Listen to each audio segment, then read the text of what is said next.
Hey everybody, it's Eddie J on Crypto for GrowManBag.tv. I hope you're having a good one. So there are a lot of things going on in the news even this early in the morning. So let's start off with Bitcoin derivatives. Why is that important? Mt. Gox moved about $850 million worth of Bitcoin, give or take.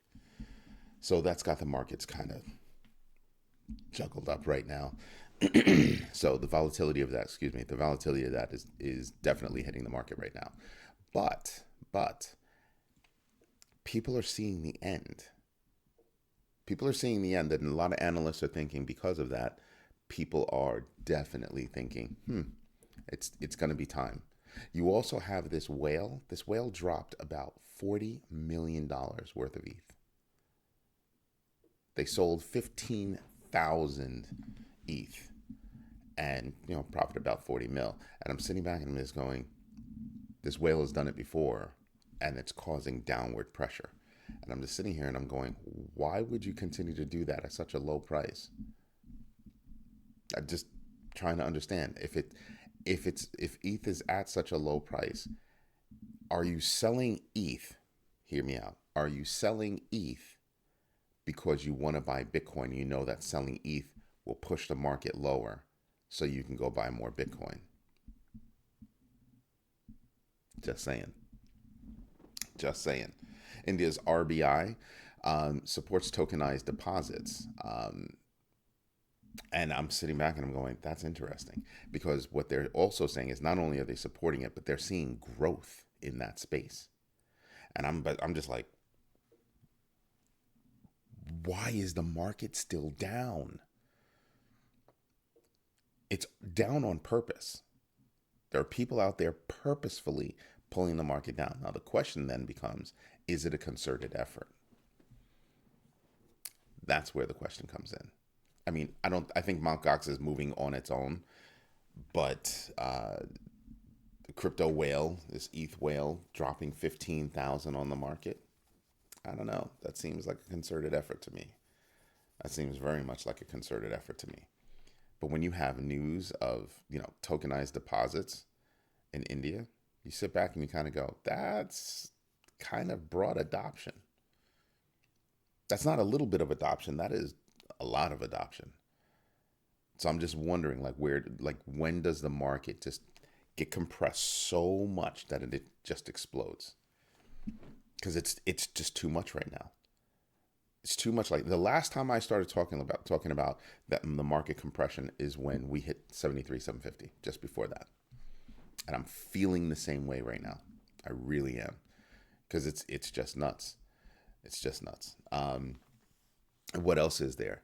There are reports that Solana ETFs in the United States, while Brazil has now approved two, the United States has approved zero. Um, that's not going to happen this year. It's absolutely not going to happen this year. And guess what? They're thinking it's not going to happen next year either. That's what analysts are thinking. It's not going to happen next year. So again, I look at that and I just go, why am I not shocked? Because to me, it could be too much all at the same time. You just had Ethereum, you just had Bitcoin, Solana, not really necessary, not really necessary. Which would mean that, well, if you want that kind of exposure, go buy it, go buy the actual asset. Just saying, I'm just that's what I would do. I mean, unless an ETF is going to offer me a deep discount, a discount deep enough to also pay for the fees that they charge, mind you. Yeah, I have no reason to go use an ETF. I'm going to go buy direct anyway. So that's what I'm going to do. So it's not affecting me, but it could be affecting those that don't have the time or inkling to go do it themselves. Makes sense.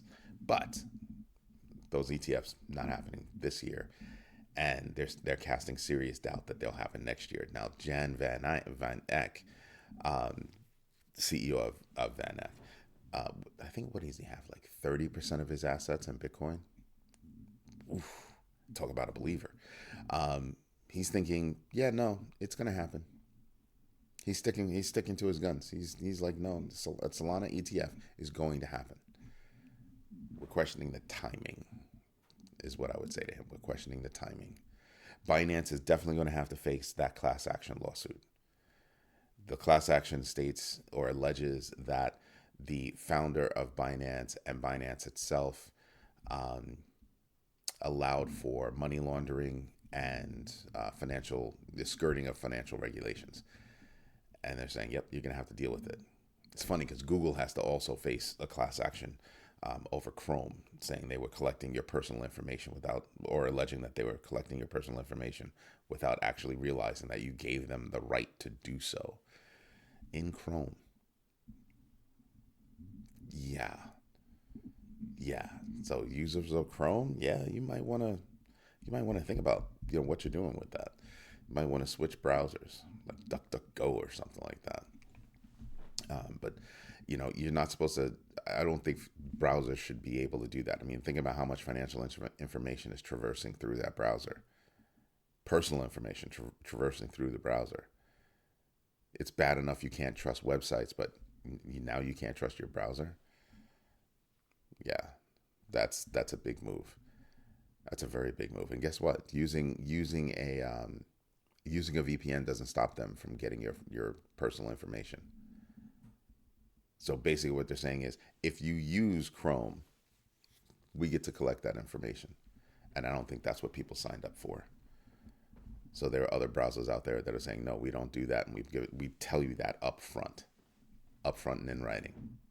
So yeah, looking at how other browsers work, there's Brave, there's DuckDuckGo. There are a few browsers out there that I'm looking at. Even Firefox has a browser that's supposedly clean. So we'll be looking at that.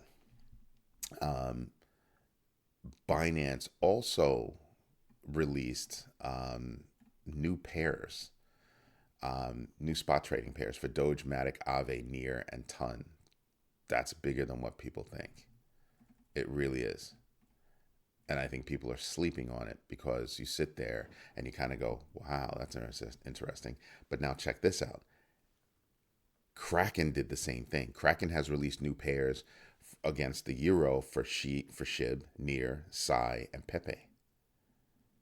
So you have two major exchanges making big moves for, things that you're kind of sitting there kind of going, I thought those were probably already there. And amazingly enough, they're not.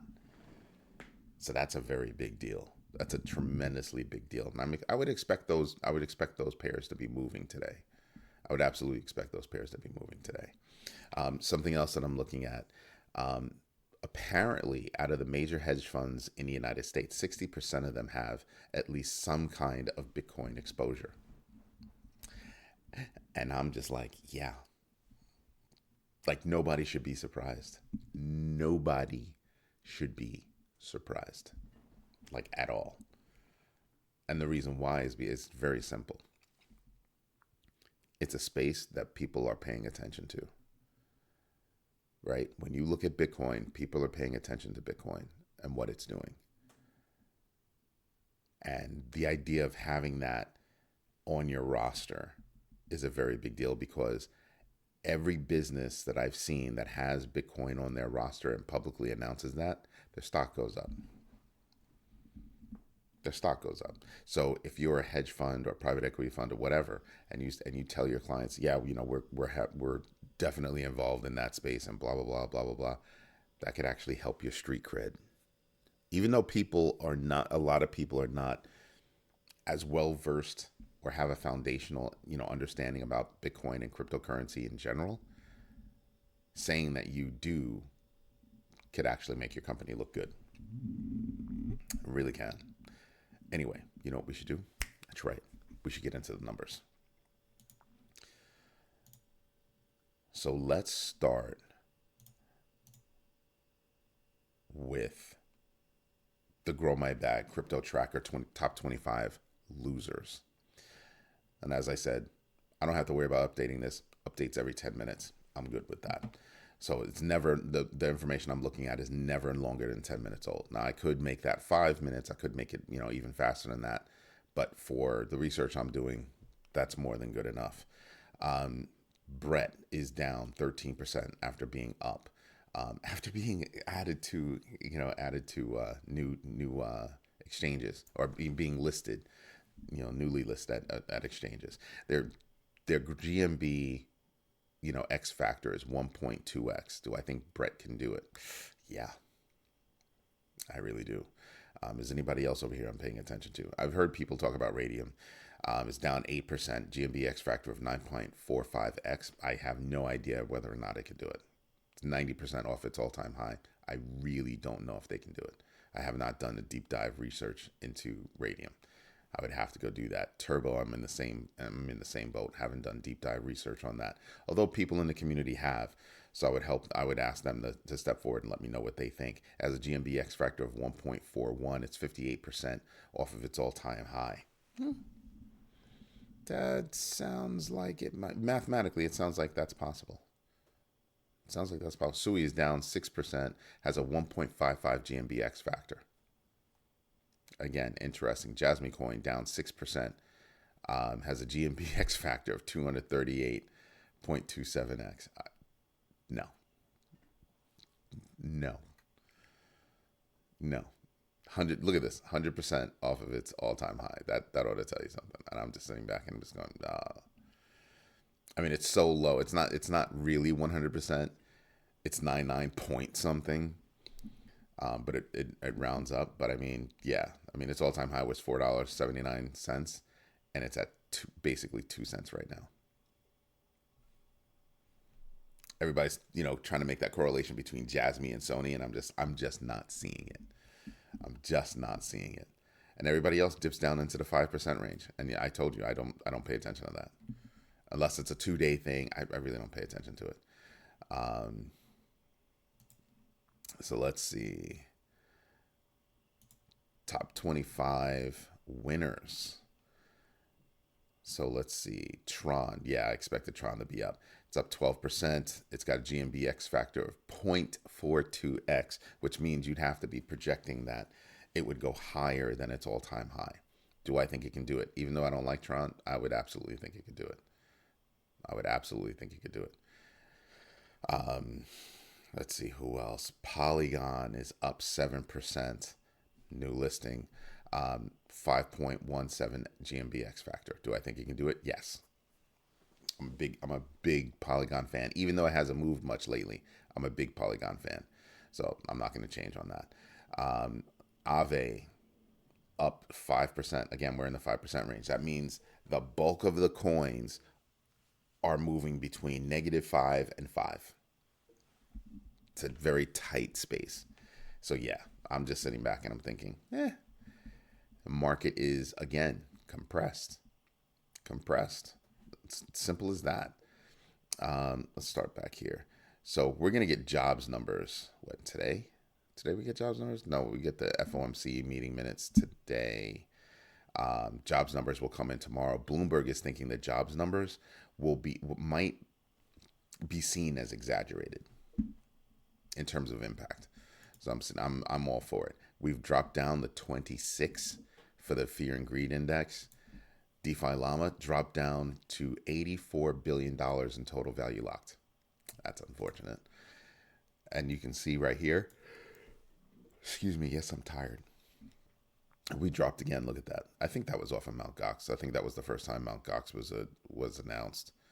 And then we're bouncing around again in an even tighter lateral space right there. I mean, look at this. From the 8th to today, so for 13 days, we've been trading within a really, really compressed space. Really compressed space. So again, any kind of positive catalyst, I think we're going to see some upward momentum. But you do have players right now that really are compressing the market. I mean, who drops 15,000 Ethereum in like a day? You don't do that unless that's exactly what you're trying to do. So you've got to have that kind of money. And I also don't think it's an individual, right? Just saying. If you're looking at the big board, a lot of things are down. To me, a lot of things are on sale. And I'll be frank with you. I'm going to think they're on sale until they even come close to hitting their all-time highs. We're really off all-time highs right now. So I really do think that, yeah, things are just straight up on sale. XRP was at 50, was at 61, it's at 51 now. I also want to say that, with all this downward pressure, the market's holding up pretty damn well. The market it seems to be refusing to go down. That's very interesting to me because it says to me that there's an opportunity. So look at that. At drop of 15,000 year to date, Ethereum only has a 12 or 13% year to date return. It's positive, but it's only 13%. And you're talking about this number was rivaling that of Bitcoin's. So is Ethereum seriously under pressure? Absolutely. So for me, I'm thinking about going out and buying a few. BNB, 77% year to date. Everybody's hurting. Everything's on sale. I mean, remember, this was a coin that was at like 700. So do I think it can still do well? Yep. Solana was at 250. At one point, it was up as near as 250. So I'm sitting back and I'm thinking, yeah, I can get in on that. Still 39% right now, rivaling that of Bitcoin and doing far better than Ethereum. So Solana could possibly do well. XRP is still hurting, still negative on the year, positive in certain intervals. Like you see the 90 and you see the 60, positive, highly positive on certain intervals, but for the year to date, very, very low. Toncoin is still high on things, but still, I'm looking at that and I'm saying to myself, well, that's painful. Like, no doubt, that's a painful number to have to deal with at 187. The reason why I say it's painful because look at all of this. 60, 30, 7, 24 hour, 1 hour, all red. Now, to me, again, I'm thinking this is a buying opportunity. To me, I absolutely think that's a buying opportunity. So I can't sit here and go through everything, but I'm telling you guys, go through and do your own research and see what the story is. Something else that you should do, sign up for the class. We fixed the problem that we had last night. Actually, we fixed it last night. Joaquin, I'll get back to you in a minute and let you know what we're going to do. We'll probably move you manually to Big Bagger and put you on the monthly Big Bagger. I think it was an oversight on Robert's part. So not a big deal, easy to take care of. I'll reach out to you when I get back home later on. I have to run out to a meeting. But other than that, this is Eddie Joe and Crypto for GrowMyBag.tv. I hope you like what I'm doing. If you do, drop a like, subscribe to the channel, subscribe and become a member on YouTube as well as GrowMyBag.tv. Do you know we drop about 20 articles a day? 20 articles a day. Did you know you could actually buy the crypto tracker? GrowMyBag.tv/crypto-tracker. Sign up for the class at GrowMyBag.tv/classes. Yeah, that means more classes are coming. Anyway, I hope you have a good one. Bye-bye.